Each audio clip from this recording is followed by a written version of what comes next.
3, 2, 1. Ladies and gentlemen, boys and girls, my name is Amal, and joining me tonight, I have Carl, Andy, George, and Mus. We are the Monday Blues, who have just beaten the Brisbane Lions for the first time in since 2013. We have beaten last year's finalists. We have won a game which was probably the most ridiculous comeback that I've ever witnessed, I think. And we've all done that before round one. How impressive is that, gentlemen? It's been a bloody good week. It's been a freaking awesome weekend. And I'm so glad to kick off a review with a win for 2024. So that's pretty bloody good. Gents, how are we doing? Carl? Stoked. Let's be real. I don't think any of us would have thought we were going to win from how far back we were, but wrapped, yeah, unbelievable. Andy, how are you doing? Lost my voice, so bear with me. I'll put captions on. I left my voice at the Gabba.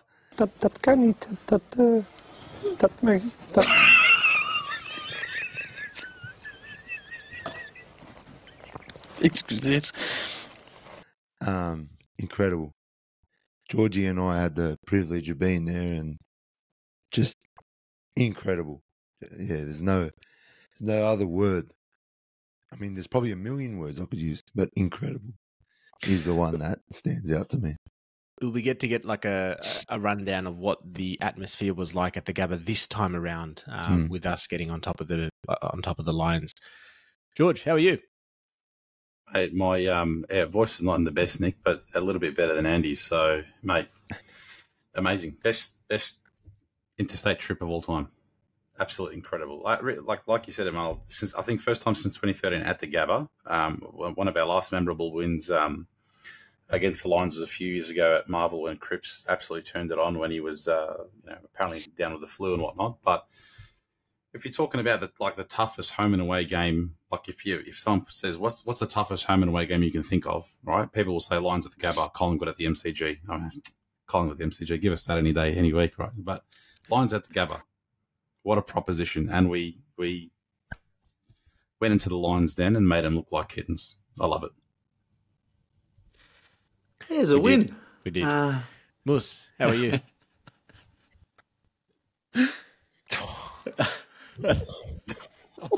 No. Like you said, Amal, it's not even round one. We come out with 4 points. It's good. It's good. Not in an ideal way, yeah, being 46 point down and having to come back.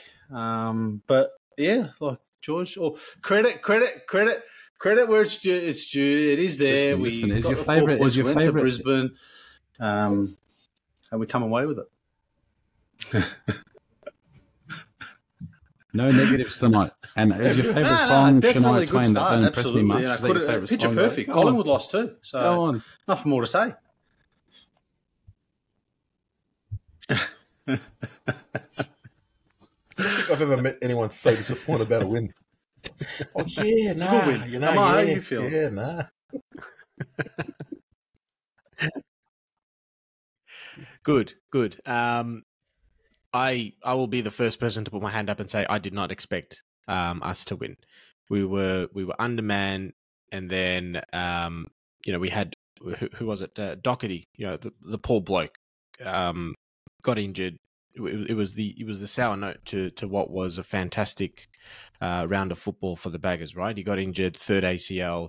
The bloke's been through a lot, and there's genuinely some question marks over his head at the moment on whether he will actually continue playing or not after what is his third ACL, right? But we'll talk about that in a sec. I genuinely didn't think we were going to win at all. And that was reinforced after the first quarter. It was, we kicked a goal. We kicked the second goal of the game, and I thought, oh yeah, cool, this could be like tit for tat. And then it just went. It just snowballed after that, and went like I think I looked away from the TV when it was 1 goal apiece, and then looked back and we were 36 points down. I'm thinking, what the hell just happened? Where did this come from? It was unbelievable. George, Andy, what was it like at the game in the first quarter? Take it, Georgie.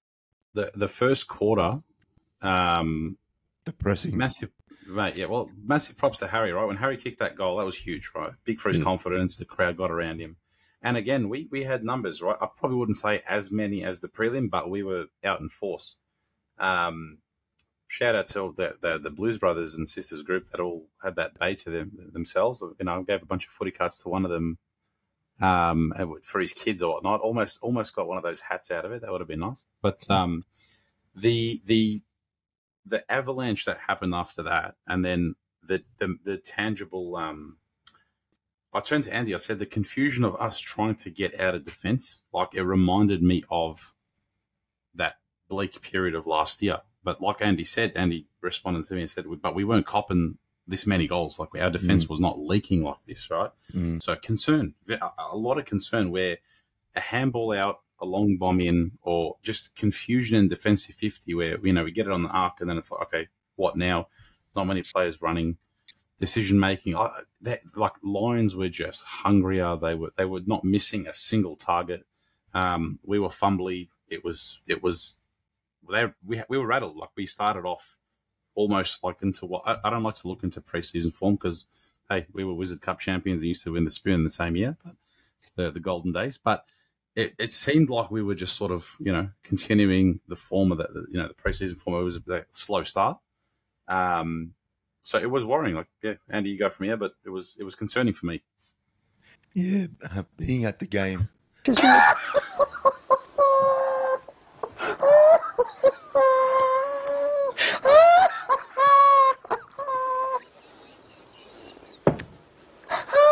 Ja, ik vind dat dit echt niet kan, hoor. Ik bedoel, nee, we moeten...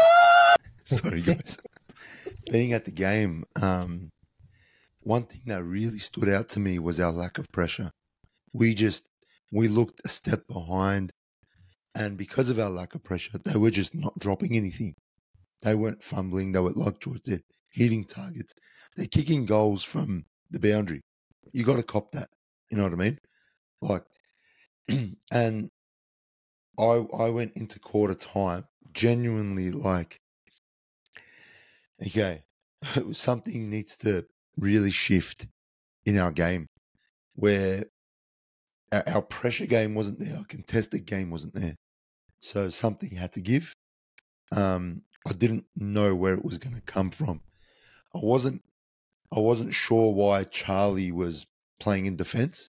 Like, I get it, you know, like he's, you know, intercept, just that big tall. We were lacking height. I thought Harry might have been a better person for that. But hey, got to trust the system, right? You just got to trust it. Fox Footy highlighted concern, though. Like Fox Footy highlighted, it was. I think they had a stat up. They said it was the worst. It was our worst, like scores against, scores against from our defensive 50. So coming into defensive 50 in like 4 years. So basically, the defense as a unit was not working out. Well, their ability, Brisbane's ability to transition the ball from their defense, is what killed us. Their link up, and we had no link. Like we would struggle kicking it out of the defense. They were just breezing through, and that was a big difference as well for me. How did it look on TV for you guys? It looked like we started playing the way they play, and they couldn't cope with it. In the second quarter? Started to play, yeah. Okay. But so what about the first? It looked like we didn't know what was going on. We looked lost. What did you think? Like, what was the issue from watching it on TV? I still haven't watched the proper Slow start. I don't know, maybe communication. I don't know, just it didn't. Slow start. Maybe the weather, it was all like dewy and sweaty and muggy. Muggy. It was muggy as hell, man. Yeah, it looked real muggy on TV, but it could have been several things. But we just, as soon as you took the ball away from them, like we seen in that late in that second, that they didn't cope.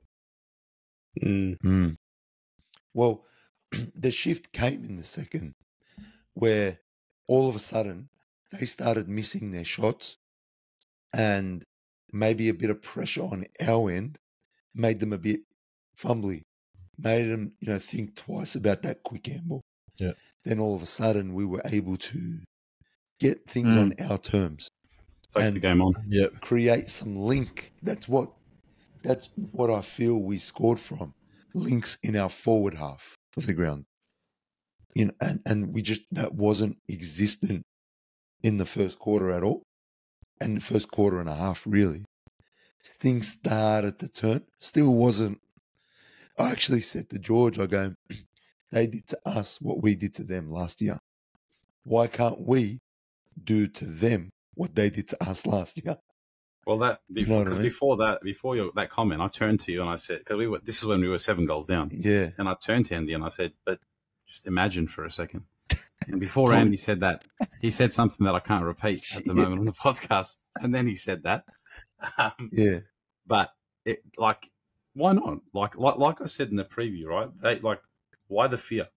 Yeah. They haven't achieved anything of note. Like I'm talking about, flags in the last 20 years. They're just like us, right? So we're in the same position, and you see it in today's sort of style of play. A 5 or a 6 goal lead can be turned around quite quickly. So that's why I said, just for a second, imagine we turn it around. So, but it was hard to imagine because there was nothing there in the first quarter and a bit to tell you, oh yeah, like I can see how we're gonna change it. And I think the masterclass from Voss was putting Harry up the ground, getting Harris Andrews out of our defensive 50, and all of a sudden there's space for Cunningham to run in. There's space for, I think Harry kicked one as well. And Charlie was able to get some space and get himself into the game. Yeah, that first quarter was rough going for Charlie. Very rough. Sorry guys, my voice is cooked. Well, I'll be keen to be a fly in the wall in the rooms at halftime. So we just kicked a couple, slim the margin down a bit. But Charlie came out like a man who had fingers pointed at him by his teammates to say get in the game or Voss or whatnot. Like he came out. I think the biggest thing that I sort of noticed, especially in that first, was we were second to every contest. He did. They wanted it more. They were harder. It was like, men versus kids. We were getting thrown around. They were harder at every contest. But as soon as, Andy, like you said, we got a bit of a link up, a bit more run and carry. The disposal, it took a while for the disposals to come off. Like there was a lot of, unforced errors and that sort of stuff, but we started to get our hands on the ball a little bit more. And the likes of those Cunningham, those on-ballers, got more of it and then it started coming off. So, yeah. And it wasn't, we weren't only second to the contest, but they had way more numbers around the contest than we did in that first quarter and bits and pieces of the second quarter until we finally evened that out. I think that plays a major part in the dominance that they showed in the first quarter as well. The back line is fairly different to what it usually is. The forward line structure, what was the plan? We really sort of didn't know. Was it a combination of those two things sort of going, hang on, how are we going to flow and link up between the two? Did it take a quarter and a half to settle? I don't know.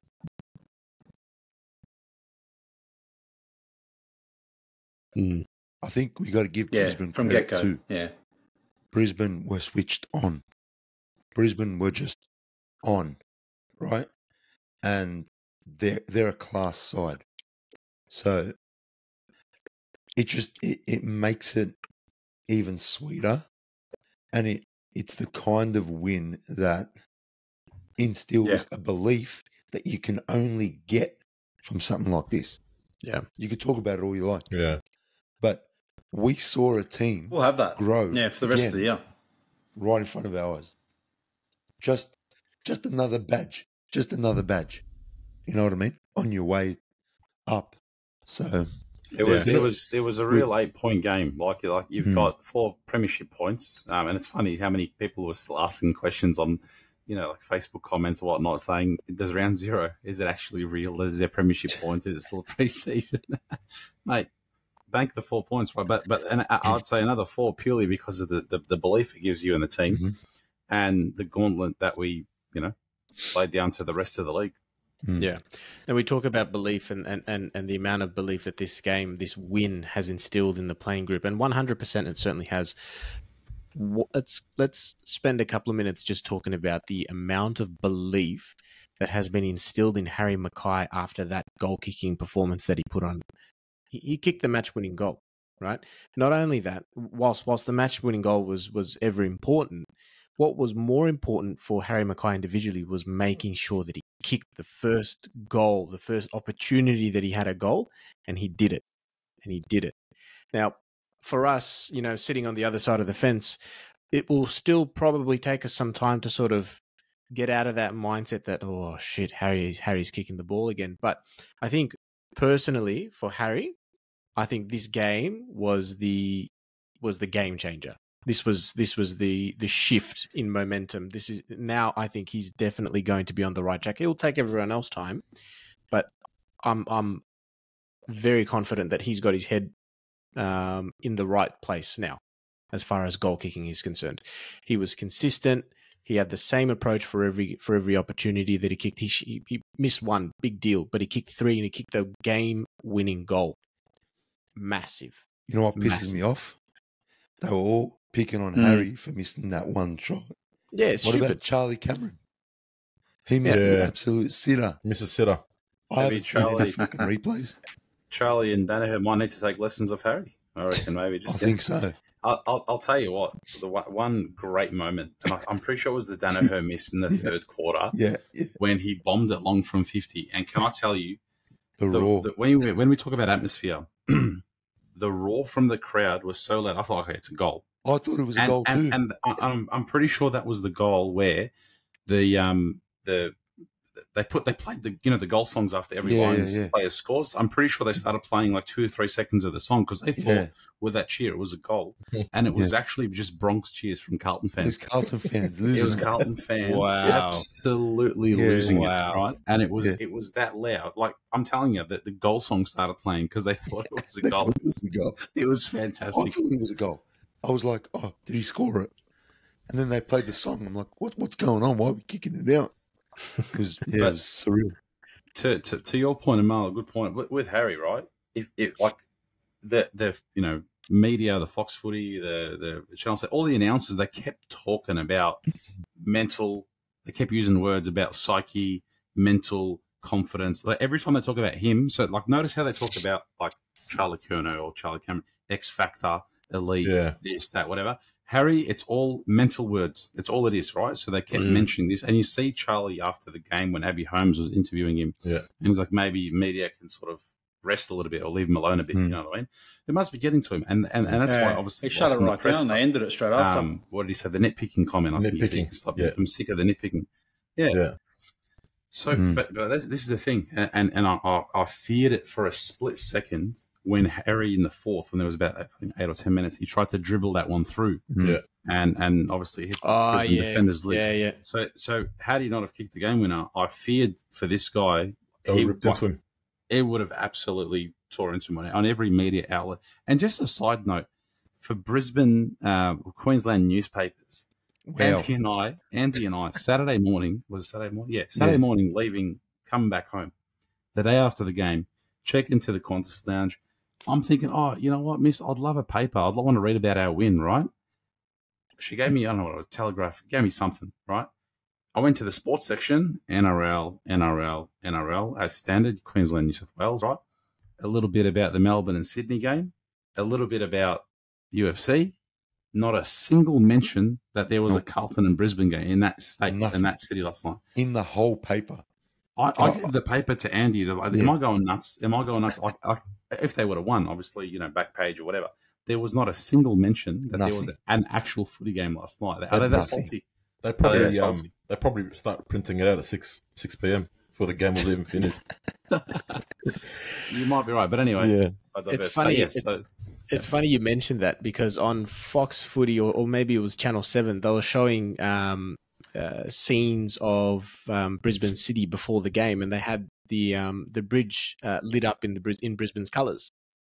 Obviously, the city must have gone quiet after Carlton got the win, right? It was very loud. It was very loud where we were. Very loud. The Gabatoir was. I'll tell you what. After the game, after the game was absolute scenes. I think Andy and I walked past a 1 kilometre queue for a bus that had Brisbane fans, and that was hilarious. It was hilarious, but I did say to Andy, because I think we were dishing it out quite a bit, and I said, look, we better call an Uber, because if we keep walking to the hotel, we are going to get jumped. But yeah, so like spot on, Amal. I think the big game for him. It was an absolute key game for him, and he delivered. So can't wait to see him kick 6. He played with confidence. Yeah. Like even when that last mark he took where he kicked that goal, he went back. Like I think he had Arajo and another player there, like trying to calm him down or talk to him, whatever. But the way he went back, he didn't look like he was stressed at all. Like, I'm taking this. Yeah, routine. You know what I in mean? the zone. Yeah. I have loved his game for a long time now, and it's always been his goal kicking, right? That's let him down. So one game, absolutely, but this confidence booster should not be taken lightly by anyone in the AFL, because if Harry's on and Charlie's on, who's stopping us? Yeah. There isn't a defense out there that could stop us. So, yeah, I don't know. Did you know what the goal kicking is a key point? And yes, but do you know what I noticed? It sent me back to a couple of years ago. His Coleman medal year, 2021. His Coleman medal year. He wasn't jumping in packs like that a lot last year. He had contested marks along the wing or whatnot. But the way he attacked the footy yesterday reminded me a lot about his Coleman year. Like there were frustrating times last year where we saw, his head down, or sometimes, it looked like he was diving or just getting pushed off the ball or whatnot. But he literally, like, he would see a pack and he would attack it with full confidence. I loved seeing it. It reminded me of the Coleman year. Yeah. Some of the other big names stood out as well. Like obviously Charlie worked himself back into the game, kicked 4 goals, 3 in very, very quick succession, which got us right back into the thick of things. Cripps Can we talk about the third quarter? I don't think we spoke about the third. Yeah, well, the third was where it was all at, right? Electric. At the ground, it was electric at the ground. We were looking at each other like, what is happening? What is actually happening? It was compounding after every goal, like just more and more. Initially, it was like, okay, this is all right. And then, I think by the second or the third goal, this is when the voices started fading. We're like, we're on here. We're going to win. Like, when we kicked, I think when we got within 2 or 3 goals, we're winning this. We're not losing this. Brisbane were rattled. Brisbane were on the canvas. And to their credit, they got themselves back up. So that third quarter being there was like, wow. Yeah. Charlie just grabbed it by the scruff of the neck and said, I will get you boys over the line. And in that third quarter, that 15-minute patch, he just looked like the greatest footballer of all time. He just looked like he was possessed by the spirits of the greats. He was just jump on, boys, unstoppable. Take you to the promised land. The support from like Fogg, man. Fogg's tackling. His forward pressure. He had 9 tackles. He had 9 tackles, bro. Fogg's pressure in that third to just harass their defenders was a sight to behold. Like, it was great watching Cottrell, his goal. Jack Carroll. What a sub. Wow. What a super sub, man. Yeah. How did you boys feel, or when did you boys feel like we might actually win this? Third. But was there a moment? Was there an actual moment? The second goal of Kerner. Okay. We're like, oh, hang on, this is happening. It's on. Yeah. It was wild. Yeah, it was standing ovation. Everybody stood up at 3/4 time and gave the boys one of the loudest standing ovations I've ever heard. 33,000 people, I think, at the game. Say there was 13, 14, 15,000 Carlton fans. We all stood up and gave them a standing ovation at 3/4 time. Deservedly so. Yeah, well deserved. Mm-hmm. Absolutely. Well, they were in front the 3/4 time. So. No, we were. Yeah, that's what I'm saying. We were in front. Yeah. Yeah, 1 point. Huge. Yeah. Well, we only lost one quarter. That was the first. Yeah. We won the second, and we won the second. Like won that. the third. It was like a 12-round heavyweight title boxing match. By the way, the last hour of the game, effectively, like it was sort of a goal for goal, and just there was a stage in the last quarter where there wasn't a goal for quite a while. Right, it was just literally back and forth, and just the defensive work was fantastic. It was just makes for tight viewing at the game with clenched cheeks. I think that shows maturity as well. Maturity of the group. Absolutely. Like if you look maybe a couple of years ago, like even to like last year's Gold Coast game, where we come back and beat them. You look probably a couple of years ago, we'd fight back. We'd probably even get in front, but then we'd still lose by 5-6 goals. Yeah. But now it's like, the boys are starting to mature and believe, which is obviously positive signs we want to see. Yeah. It was probably the best comeback I was, along with we were talking about it all night afterwards, Mandy and I, about like it was equivalent to the Melbourne game was, for what it meant, was huge. This one, in terms of like the significance of it, obviously, and who we're up against, where we are, absolutely ridiculous. But the comeback reminded me of, I think it was 2008, might have been round 3 or 4 against the Bombers. Scott Lucas and Matty Lloyd running amok on us early. Favola. And I'll never forget, I'm pretty sure, like we were harassing Fev. He had coloured boots on, I think, in the first quarter or second quarter. And we kept saying, bring out your white boots or whatnot. He came out after half time with white boots, and he just put on a show. That was, I've got that game on DVD. But it reminded me of that. It was, great to watch. Yeah. Now, as I was saying before, the the big name players stood up, right? Adam Chera, I thought, had a great game. Paddy Cripps had a great game. Blake Acres, I think Carlton put up a some image, some off the play image of his work rate, his gut running, his work rate, and his ability to read the play. I have never been more impressed with Blake Acres ever. Like, I was impressed when he was kicking at least one out of bounds on the full every game. This is even. I'm now at another level now with him. I got tired watching.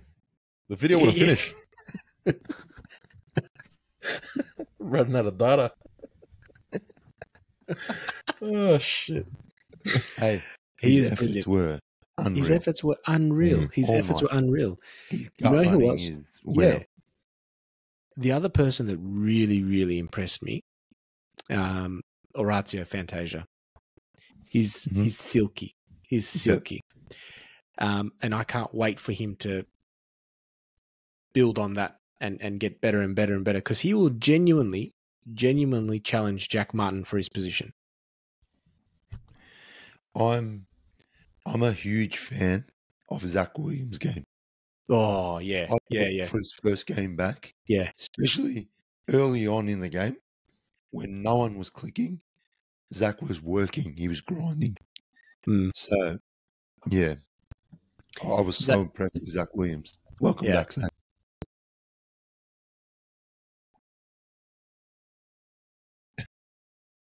Yeah. Carol was brilliant as well. We did. It's... These guys having internet problems. Internet issues, connection issues. Take it away, Moose. Tell us your thoughts on Jack. Think about Jack Carroll. We can hear. We can hear you.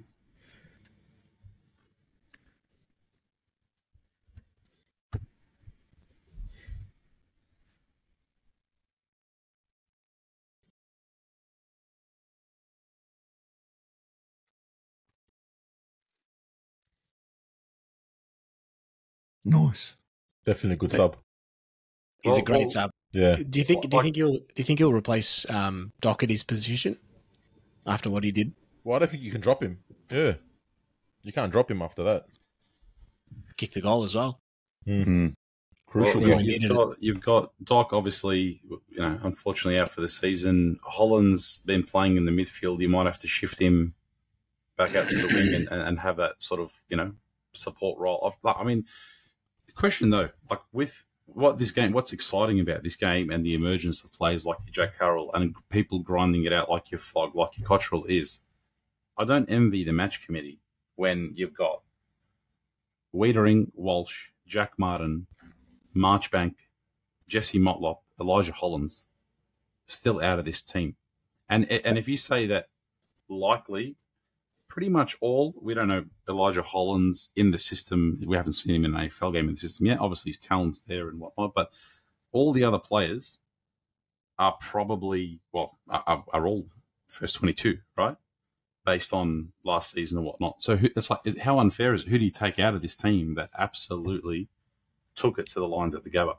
Yeah. Well, that's what having a good list is. Yeah. You know, you're competing for your spot every week. This isn't the Carlton of 5-6 years ago where Kate Simpson can get, you know what? Don't worry about it. Don't worry about it. I don't want to start a war. It's going to be very controversial.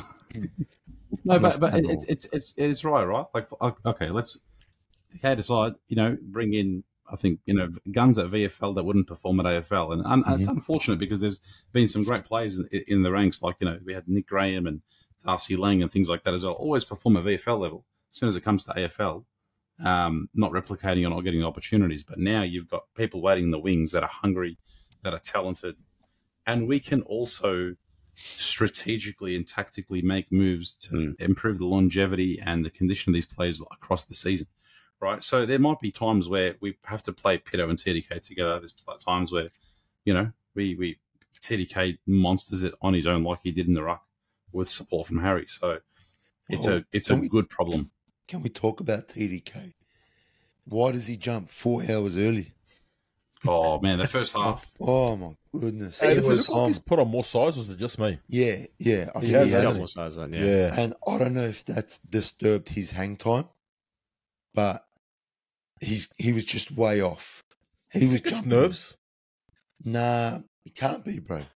He had a good game. It's just that jumping the first half. There were times where, and even McInerney was just waiting for him to just drop so he can grab the ball and hand it off or whatnot. But his timing was a bit off in that first half. Yeah. And we kept watching it, and he just kept going early. It's about as good as Moos's internet connection with theirs. Poor Moose. It was a good game. It was. Welcome back, Moose. Still looking for his Ethernet cable. Where is he? Is this because of fucking calling Harry Mackay or what? I don't know what you blokes said. We're going to talk about Jack Carroll now. Can you hear me or nah? Subtle, huh? I got no pants on. Yeah, clear everything. Right and clear, mate. Charles? What is happening? This is how I felt in the first quarter. You're on late, boys. You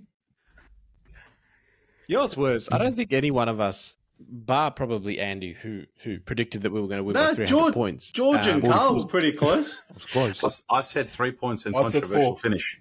I said 4. Yeah. I said 4, and I said Harry to have a ripper. True. So fair. Fair. So just ignore what was said after the recording. No, we don't want to go there. Lucky I wasn't there. I'm not prepared. I'm still not, like, even though I've had 2 days to sort of process that we actually beat Brisbane up there. We were down by 46 points and everything like that. It's still hard to sort of talk about it. So this has kind of been a bit of a all over the shop review, but a good one nonetheless. And we're gonna slaughter Richmond. Oh, I feel sorry for their new coach. I feel sorry for their players. They're just gonna get beaten up by a real powerhouse of a team on Thursday. I can't wait. And they got Dusty Lynch and Nankervis coming back in. I heard that. I'm like, I don't care. I don't care. Let him come in. Who are they? Let him come. Who's stopping us? If Seriously. we play like that, no, it depends. I don't think so. It all depends, honestly. if Nankervis comes in.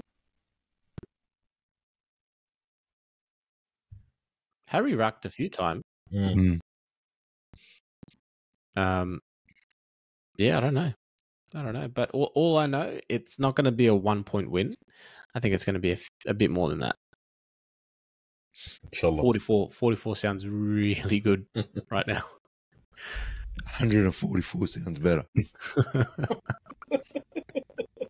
Just say it for the preview, mate. I feel good about it. I feel very good. But you're right, Amal. Like when you say it's sort of hard to talk about, it hasn't digested. Me and Andy, after the game, it was disbelief. Like there was actual disbelief. It was like riding a wave of like, what the hell did we just witness and what happened? So, but to see the joy that it brought, like people coming in from Melbourne to Brisbane, the locals, whatever, and credit to a lot of the locals. We had so much banter with so many of them across the 24 hours that we were there. But just the joy and the complete difference it was walking out of the ground in the prelim.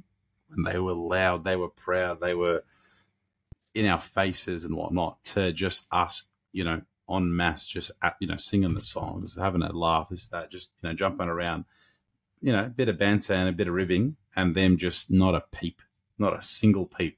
Mm-hmm. They were rattled, man. Yeah. And this is, and Andy said it after the game, this sort of, changes the narrative for us. Obviously, we saw the odds short for premiership favourites, whatnot. But what questions does it raise for Brisbane? I think they'll be there, like around September as well. It's the Gabba, it's a fortress and whatnot, but something to think about for them as well. Yeah. I haven't seen Brisbane that rattled in a very long time at the Gabba. Yeah. They looked scared. We had them scared. And I loved it. I loved every minute of it. Yeah. Except the first quarter. No, the first quarter was horrid. I just want to give a quick shout out to everybody who, I'm sure it happened to you guys, everybody who messaged us during that first and second quarter, right? Just to, airport's still open, you can make the last flight. You wasted your money going up to the Gabba. Cop that. I had customers messaging me, giving it to me. So to them, I say, how do you like them apples? And that's me being very nice. That was a very different, varying, PG-rated version of what was said after the game. Carl, what do we say to those people? Pop that in the mouth. Yeah. All right, let's get on to the votes. What would be a good idea, given that we're doing 2024 right from the start, is keep a tally. We'll keep a tally. Yeah. The Monday Blues best and fairest, we'll call it. And TMBBF. TMB, yeah. Hey, we're coming up with this on the fly, guys. This is not fun. We talk about this. Not bad. Yeah, let's do it. George, I'll kick it off with you. 1 vote, 2 votes, 3 votes. 3. The one is very hard because I loved, I wanted to give Carol a bit of a shout out. I wanted to give Fogg a bit of a shout out. I'm going to give my one to McGovern. McGovern's field kicking changed so much in that game, right? I think he went at about 80 to 85, 82, 83%. 14 kicks, 17 touches. We lost Moose again. We need your votes, Moose. Go and look for his internet. Six score involvements, but his field kicking and like we were in the perfect position to see his switches, his hitting targets. It really, really helps to have that from defense. Yes, you've got Sard, Williams that will do it on the run, but McGovern that can just mark and switch, mark and go, and really just have the booming right foot. It changed a lot. It just changed the facet of the game. So one vote for Gov. I'm gonna give 2 to Charlie. The bloke's a superstar. He changed the game. 4 goals. That spurt in the third quarter was just electric. This, like I said, it was like a man that was taken. He took something personally. He was being questioned. watching different media outlets at halftime and listening on the radio and whatnot, they were like, oh, the Twin Towers. Oh, I should make this joke going missing in September, but that's a terrible joke. Maybe edit that one out. But they said just the carry on of September. Fuck. Like, I'm not editing that. Yeah, they're like, the Twin Towers were missing in September and it's carried on or whatnot, and he didn't do much in his life. Give me a point. Anyway, about a bad like, choice. He's but back. this is what they said. Abby Holmes used the term, the Twin Towers, but they were saying anyway. Please disregard that. I meant no disrespect. They said Charlie had a bad final series after he won the Coleman against GWS. He sort of switched off. His game against Brisbane was bad, and he's come back and he just took it personally. So 2 votes to Charlie. I'm going to quickly move on from this topic and go for 3 votes to Harry. Mad respect to him. Consistency, routine, whatever he was doing, 10-step run up, whatever he's doing, he looked great in preseason. He was fantastic, and I'm so happy for him. I'm actually genuinely happy for the guy. He was crashing packs, hitting drop punts. There wasn't a question. Like, at one stage, he sort of moved to the side of the mark. I'm thinking, he's going to snap the first one. He straightened right back up. There was no question about it, right? So the murmurs were there. The crowd is going off or whatnot, and this guy was ice cold. So 3 votes, Harry. Well done. Someone else take it away, please. Pick. I'll go. Like George said, that the first one you could probably give it to a few players. I'm going to give it to Cripps. He just stood up, man. He's a bull, as we all know. And then he stood up and kicked that goal in the last quarter. Much needed. 2, same. Charlie. Not only did I think he got the boys pumped, he got the crowd G'd up as well. Absolutely. Yeah. Especially after that second goal kick in the third. On third, same, Harry. But I want to point out something that Harry did in the last, right at the end, where the ball looked like it was going out for a deliberate. I actually love the way he played it and kind of fumbled it. I reckon that was vital. Because heat of the moment could have run out with it on purpose, but he played that well. Good Hats call. off to him. Yeah. Cool. Yeah. Moss, Before you cut we out? lose you. Isn't that his job? It's his job. 1 to Moss for being an absolute flog. I'll give my 1 to Zach Williams. First game back, did 100%. Yeah. 100%. I acknowledge when someone does well. I don't just throw them under the bus. Anyway, Zach Williams, excellent first game back. He was vital, I think, when we were doing real bad early. For someone who was out of the game for so long, he was getting enough ball. He was trying to link up. 2, I'll give it to Charlie.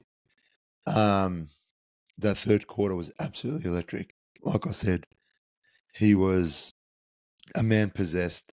It looked like he looked like the best player in the league in that third quarter. And Harry gets my 3. Because what Harry was able to do up the ground, which isn't his job, he's not a ruckman. He's not, someone who should be chasing down tackles and going up for contests that he just shouldn't be around as a key forward. So no, that isn't his job, Moss. Well, we got you. Same. You are Kane Corns. You are the Kane Corns of this podcast.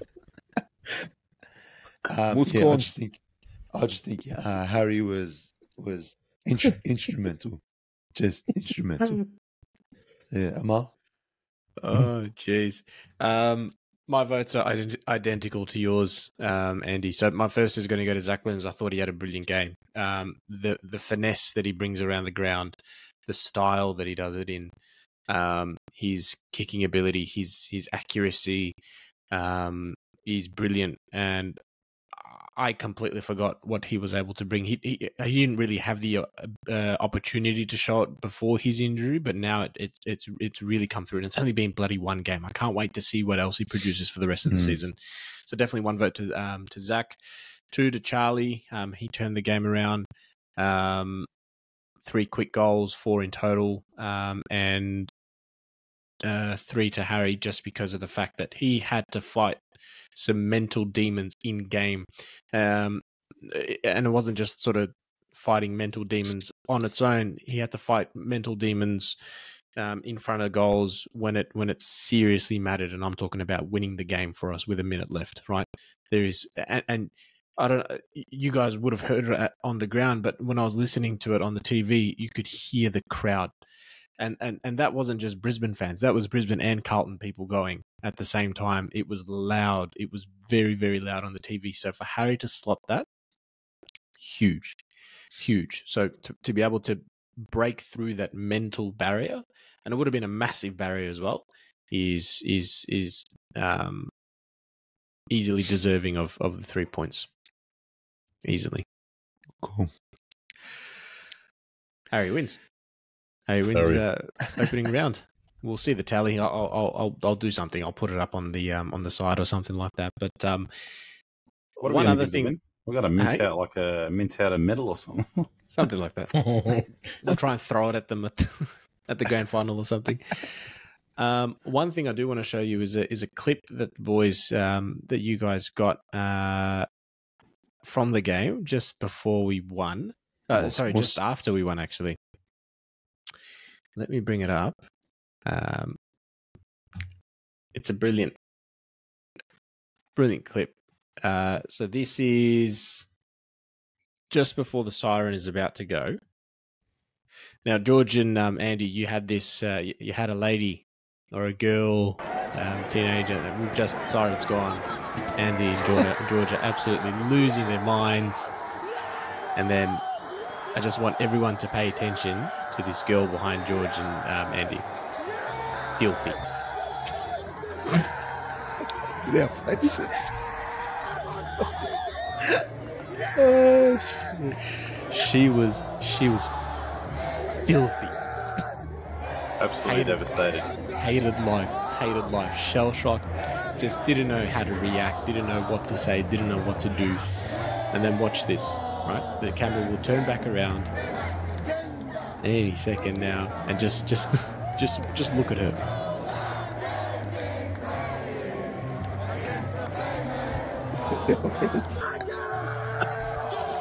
She wants to stab you both, and then the mum giving her a kiss. It's all right, Cheryl. They were good sports, though. Good sports. They were excellent. Brilliant. They unfurled the Women's Premiership Cup on International Women's Day, which is amazing. Nice. I was the only one who booed the Brisbane women's team. and the lady that was consoling her daughter, I'm assuming it's her mum, was like, "You can't boo the girls. You just can't." And he's like, "Boo." And then they're just showing people like in the crowd, and they showed a baby. So I booed the baby. Oh, right. Oh, jeez. Yeah. Glad. Nice of Mus to join us. Well, gents, it's been a pleasure. I'm incredibly excited about season 2024 now. I had some doubts prior. The practice games weren't much to really go off. There were 2 incredibly hot and stinky days, so the team was probably going at 70%. And coming into the season, I thought, man, Brisbane is going to be incredibly tough. I'm not putting us down for a win there. Richmond, who knows, especially with all of the injuries that we had, and yet here we are coming into Richmond on Thursday night at the G with some seriously high expectations and not unrealistic. I think the team has proven, not only to us but also to themselves, that they are very, very capable of meeting those expectations and some. I'm seriously excited for season 2024. I know all of you boys are as well. It has been a pleasure, and until the preview for round 1 for the Baggers, who are coming up against the Richmond Tigers at the MCG for what should have been round one. Well, he's still called round one, but what should be the official round one on Wednesday night. Until then, it is sayonara from the Monday Blues. Cheers, gents. Sticky now.